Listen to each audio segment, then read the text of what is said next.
Welcome everyone. Welcome everyone to another Ref Brandon and the Todd Family YouTube video. Wherever you are, whatever you may be doing, thank you so much for making Ref Brandon and the Todd Family part of your day. We always greatly appreciate it. I know I mentioned on Thursday, hey there, Pilot. Glad to have you here. And Pilot, I think it's the first time I've seen your name in the comment section. If it is your first time being here, for whatever reason made you tonight stop by the channel, thank you very much. And please feel free to give the video a like, a thumbs up. And if you have not subscribed, please do so. And share the video on all social media platforms. But I know I mentioned on Thursday there'd be no video on Friday because I had to cover high school football. I got home about 2:30 Saturday morning from covering high school football, which is why there was no video on Friday. But then I was going to do one last night, but I was still so tired from that traveling that last night I watched the end of the Florida State game, and when that game ended, I said, I'm going to bed. I'll do a video tomorrow. Well, thank you, Pilot. I'm glad you have subscribed. Appreciate that. I just don't recall seeing your name before, but I'm not going to remember everybody, but I try to. But thank you so much for subscribing. I appreciate that. And Pilot, it looks like you have a gray shirt on in your picture. At first, I thought it was a referee shirt, and I thought, oh, he's a ref as well, but I think it's actually a gray shirt. I was fixing to say, Pilot, I like your referee shirt, but I don't think it is a referee shirt. It'd be cool if it was, though. But let's talk some college football from Friday and yesterday. Going back to Friday, Clemson beat Louisville by the score of 20-19, and the longer the season goes, the more I'm convinced that Mike Reed, who is the defensive back coach, is history. And I'm not saying he's the only one that's going to get fired, but he's pretty much the only one that I'm almost positive will. Oh, it was at your uncle's funeral. Okay, well, the picture is very, very small, Pilot. It may not be a gray shirt, but with the background being the color it is in the gray, I thought it was a striped referee shirt. But then I got closer and realized that is not what it was. But it would be cool to see a fellow referee have a picture there on the comment section. But it's never good to have to go to somebody's funeral, Pilot. But at least you were in a good mood. And I feel bad for Mike Reed because, Mike Reed has been a very successful, defensive back coach for a long time. Hey there, Ivan. I do recall you. Glad to have you back. Ivan, thank you for stopping back by the channel. Appreciate you being here. And Mike Reed's had a very successful tenure at Clemson. But this year, they probably have, if not the worst, secondary in the country. It's worst among the Power 5 or Power 4 programs. I mean, their secondary is terrible, and it's just not gotten any better. So when you're 10 games in and your secondary is not improving at all, it's going to fall on the secondary coach. So I think Mike Reed is a goner. Garrett Riley probably is too.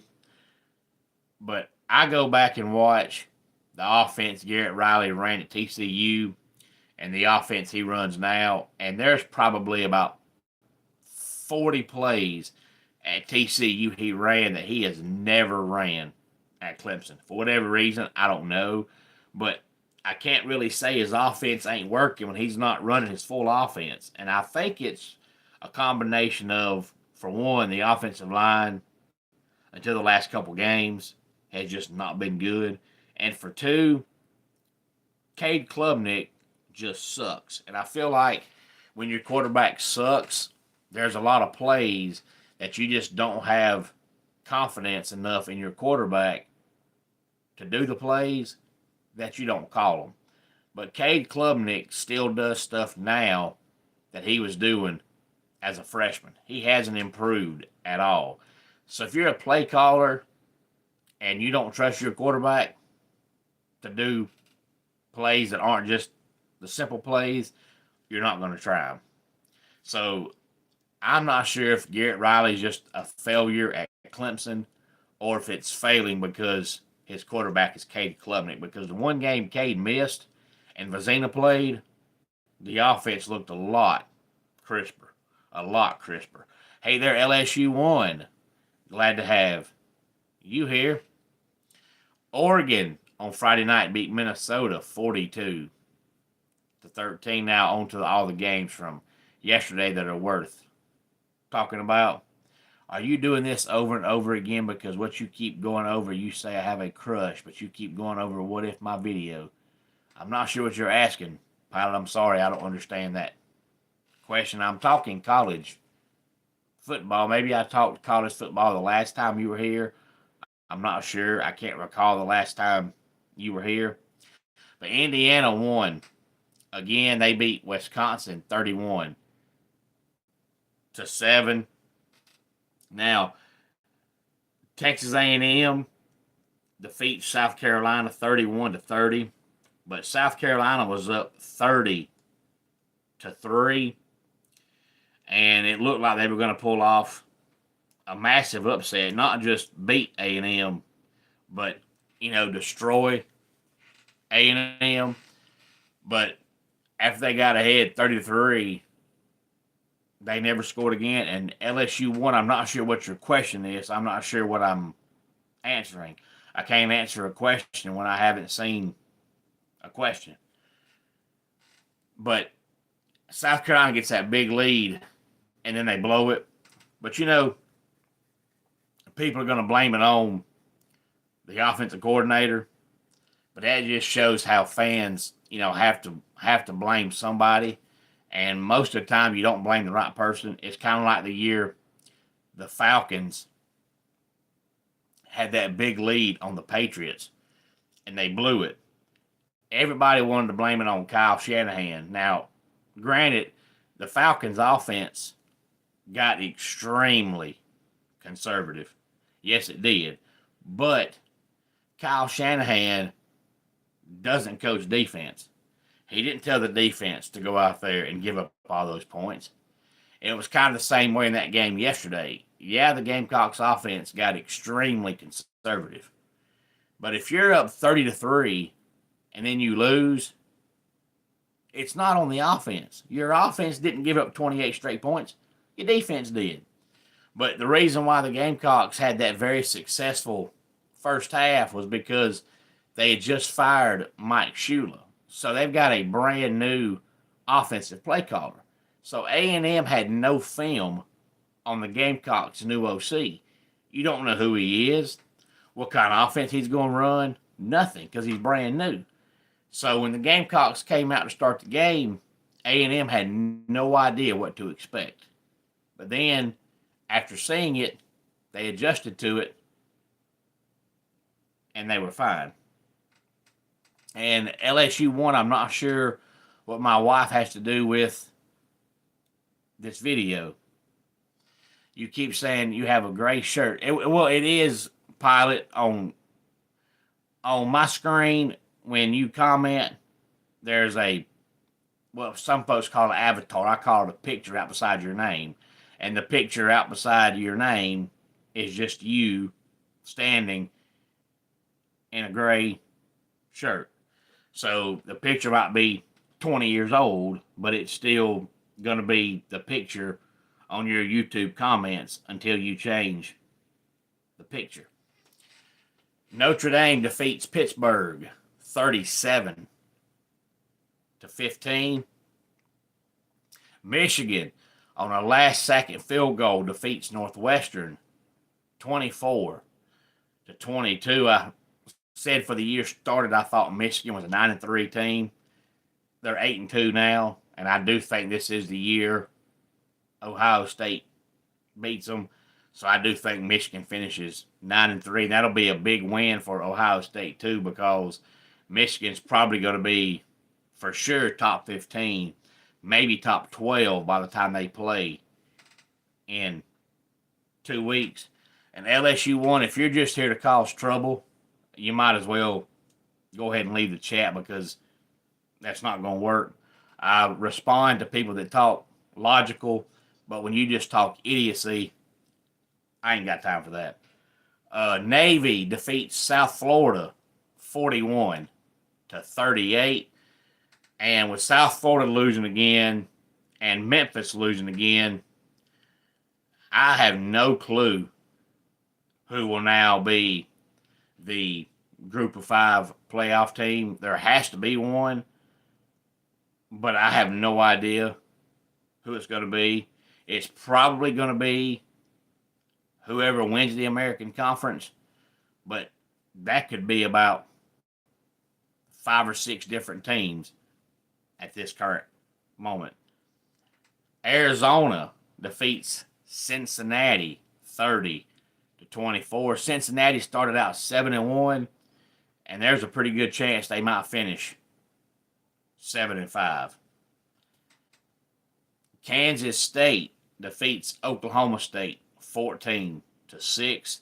And for the Cowboys of Oklahoma State, this season can't end soon enough. They have just been dreadfully horrible this whole season. I mean, I thought last year was bad, but I think they might be worse this year than they were last year. Whoever takes over that program has a long way to go just to become competitive. They look lost, especially on the offensive side of the ball. UConn defeats Air Force. And UConn, I believe, is now 8-3.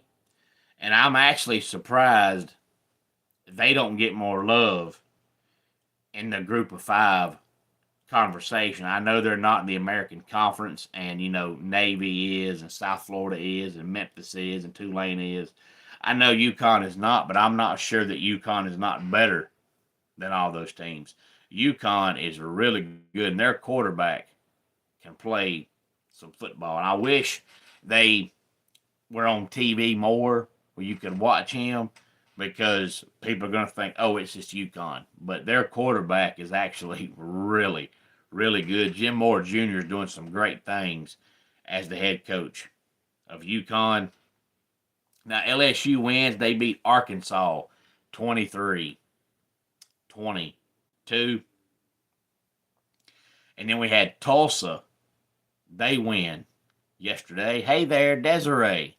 Glad to have you back. You have not been on here, at least in the comment section, in a while. There's a chance you could be watching the videos, but I don't know that unless you comment. So it's good to have you back, Desiree, in the comment section. Thank you for stopping by the channel. But Tulsa defeats Oregon State.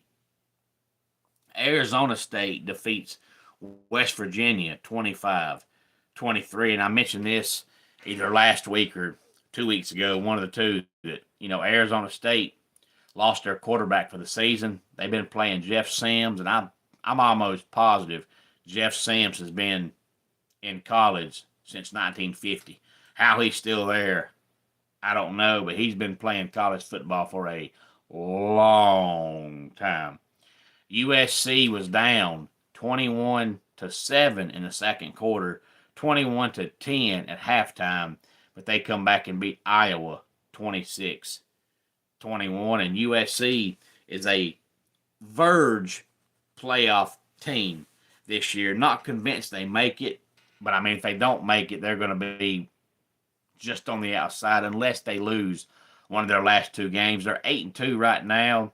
There was a lot of people that thought that Lincoln Riley was on the hot seat when the year started, and he may have been. But even if he was, I think he's done enough this year to get another year. So I don't think he will lose his job. Now, if they go out and lose their last 2 games, then all bets are off. But I don't think that's going to happen. Oklahoma defeats Alabama 23-21. And I mentioned South Carolina, a while ago, having that big lead to A&M and losing it. And if you follow the channel, you know that I've mentioned this, numerous times here on the channel, that from the moment South Carolina hired Shane Beamer, I thought it was the wrong choice. And I know he wasn't the first choice. He was choice like 25 because everybody ahead of him said no, and you've got to hire somebody. So I've thought from day one that Shane Beamer was going to be a failure. The man can't coach. If your own dad has no confidence in you, that tells me you can't coach. But because they had a special, we'll say, 2 months last year, everybody thought he was turning the program around. I don't think he is. But, now the Gamecocks claim that they can't fire him because, you look at all the head coaching openings and you've got, UCLA and you've got Penn State and you've got Florida and you've got Arkansas. And, every one of these programs are better programs than South Carolina. So South Carolina feels like if we fire Shane Beamer, we're not going to get any big name coach because they're going to get offers from Florida and Penn State and UCLA and Virginia Tech, and we're going to get whoever's left. And that is true. Anybody's going to pick UCLA over South Carolina. You're going to pick Penn State over South Carolina. You're going to pick Arkansas over South Carolina. So that is true, but at the same time, because of all these NIL contracts now, this is going to become a yearly thing. So if you're South Carolina and you put off firing him for that reason, what are you going to do next year if Oklahoma has a bad year and they fire Brent Venables? Miami has a bad year and they fire Mario Cristobal. Florida State finally fires Mike Norvell. Well, then all of a sudden you're behind Miami. You're behind Florida State. It's going to be the same way every year. So if you're only bringing Shane Beamer back because you feel like you're only going to get what's left after every other school gets a coach, it's going to be that way next year and the year after and the year after. So if you're the Gamecocks and that's your reason to bring him back, you might as well go ahead and fire him. But now if you're bringing him back because you think you can turn the program around, bring him back. But if you're bringing him back for that reason, it's going to be the same way every year. Because with all these contracts going on now, these players are making, these teams just aren't going to put up with coaches going 5-7, 6-6. It's just not going to happen. And I've never thought Beamer was a good coach. I still don't think he is. I think he's a buffoon. And I'd be stunned if he doesn't lose Lenore Sellers after the season. And if that happens, they're going to be lucky to win 6 games next year. So Beamer's going to definitely get fired. Hey there, Daniel. Glad to have you back in the comment section. Speaking of Miami, they had their most impressive game in a while yesterday over NC State, 41-7. This game was over at halftime. Now, Miami, started out really hot, but the last 3-4 games, they ain't looked so hot. But yesterday was a blowout, basically from start to finish, and they shut down C.J. Bailey, who for the most part has been the only offensive player the Wolfpack's had all year long, but they shut him down yesterday. Now, Wake Forest defeats North Carolina 28-12. The only reason I even wrote this game down is because I had a topic of conversation from this game, but I knew if I didn't write that score down, I would completely forget to bring it up. But the great Tom Brenneman, who's so good at play-by-play, was good at baseball, good at football as well, brought it up when it happened, but it was, I'd say, mid-third quarter probably. North Carolina receiver, McGill, I believe's his name, caught a pass on about the Demon Dickin 6-yard line. He caught it. He bobbled it. It came out of his hands, but they showed the replay about 17 times. The ball never touches the ground. It comes out of his hands, falls between his legs. He squeezes his kneecaps together to secure the ball. He rolls around and gets up. They review it, and they say that since he never had full control, the pass is incomplete. But the ball never touched the ground. I don't care if the ball hits you in the helmet and sticks in your face mask. If it doesn't touch the ground, it's a catch. And I saw that and I was like, that makes no sense. And the reason why I say Tom Brenneman is because he was the play-by-play guy yesterday. And when they announced the pass was incomplete, they didn't even say the ball touched the ground. They said because the receiver didn't maintain possession, the pass is incomplete. And Tom Brenneman came out and said, well, I'm starting to get confused on what's the difference. And I was thinking, yeah, me too, Tom. I thought if it touches the ground, it's incomplete. If you step out of bounds, incomplete. But you fall in the field of play with the pass that never touches the ground and it's incomplete. If that pass is incomplete, there's no such thing as a complete pass. We have got to do something about this rule. 25 years ago, there was no denying a catch. It was the easiest thing in the world. But ever since Calvin Johnson had that play in the end zone with the Lions, and that happened, ever since then, they keep changing these rules every year on what a catch is, and it gets dumber and dumber and dumber. And now I watch a football game, and I don't know what a catch is. And it shouldn't be that complicated. You either catch it or you don't. But now they got it.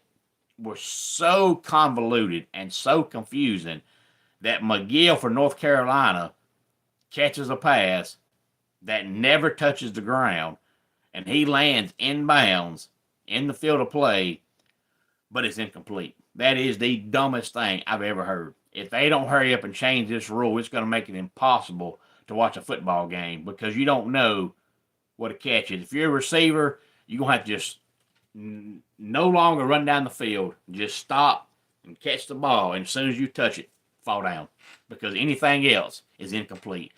I don't understand it at all. Calvin Johnson does one thing in the end zone 25 years ago, and now a catch is no longer a catch. It's beyond idiocy. We have made something so easy, so confusing, for no reason at all. Florida State defeats Virginia Tech 34-14. BYU all over TCU 44-13. Ole Miss beats Florida 34-24. Florida hung around this game for a long time, but they just don't have an offense. But it was better yesterday than it's been the last couple of weeks against Georgia and Kentucky. Florida's offense looked clueless. They looked a little bit better yesterday, but still not great.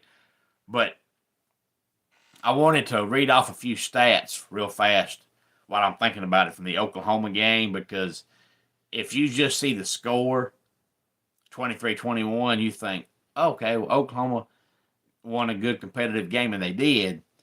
But this is one of those games where the box score could be very confusing, which is why you keep score. Because if you just saw the box score of the game and didn't watch it and didn't know the score, you would think Alabama destroyed Oklahoma. But the difference in the game was Oklahoma had a touchdown on defense, and Bama missed a field goal. But Oklahoma only had 212 yards of offense, and Alabama had 406. So Alabama almost had just about double the offensive yards Oklahoma had. Oklahoma only had 74 rushing yards, and Bama had 80. And I only bring that up because I've said all year long, Bama can't run the ball, and they can't stop the run. And they still can't run the ball. You had 80 yards of offense. But they actually stopped it. Oklahoma only had 74. So for the first time all year long against a competitive team, Bama actually somewhat stopped the run. Oklahoma only had 12 first downs in the whole game, and Alabama had 23. Alabama ran 75 plays and Oklahoma ran 50. So Alabama dominated the game in every major category stats wise, but they lost. So sometimes stats are fun to look at, but sometimes stats can be very misleading. Bama dominated the game in every way possible except the one key way, which was the main way, the scoreboard. And as I said, Oklahoma won it on a touchdown on defense and a missed Bama field goal. But they dominated in every way possible. And I saw something this morning, and I hadn't thought about it that way till I saw it, but it was a wheel, and it said Texas can't beat Georgia. Georgia can't beat Alabama.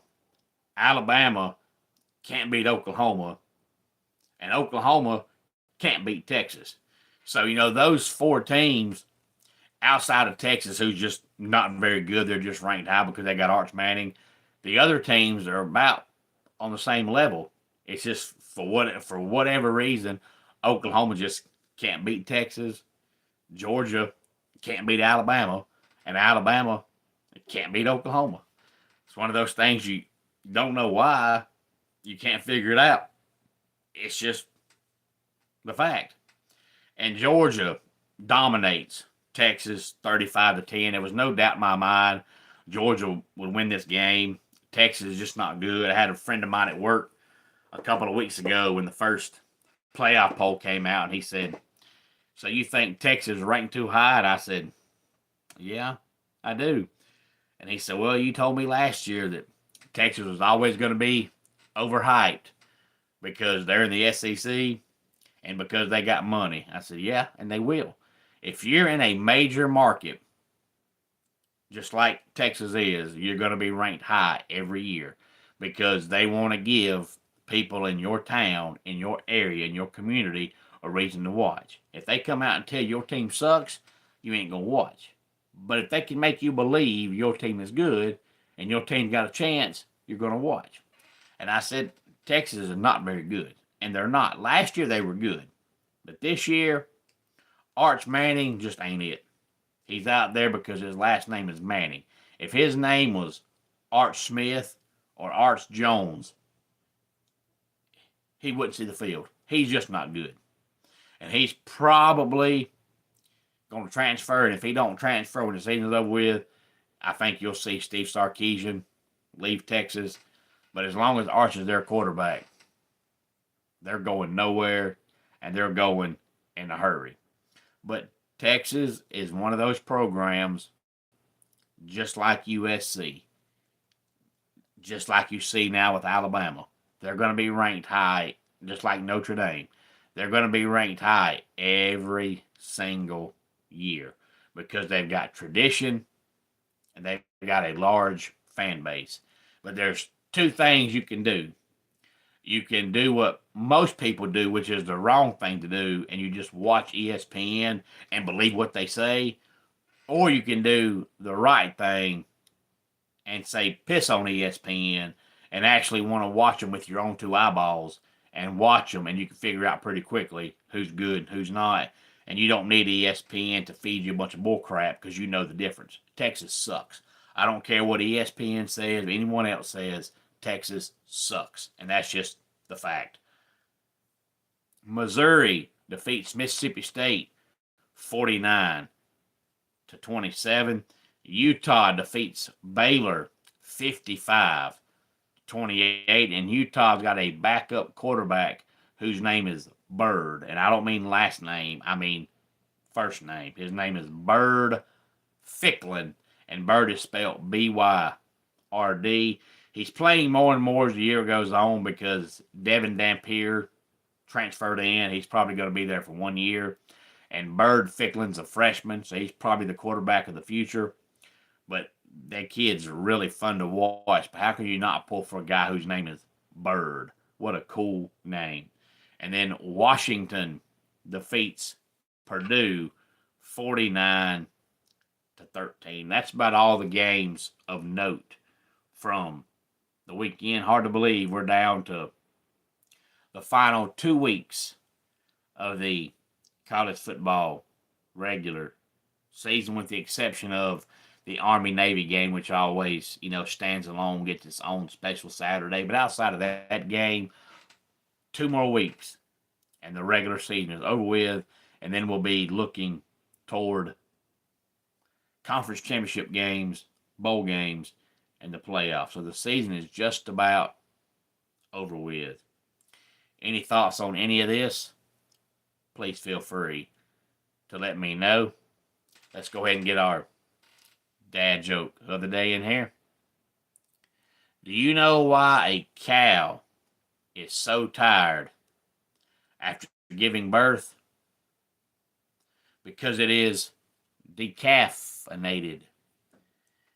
And that does it for today's Ref Brandon and the Todd Family YouTube video.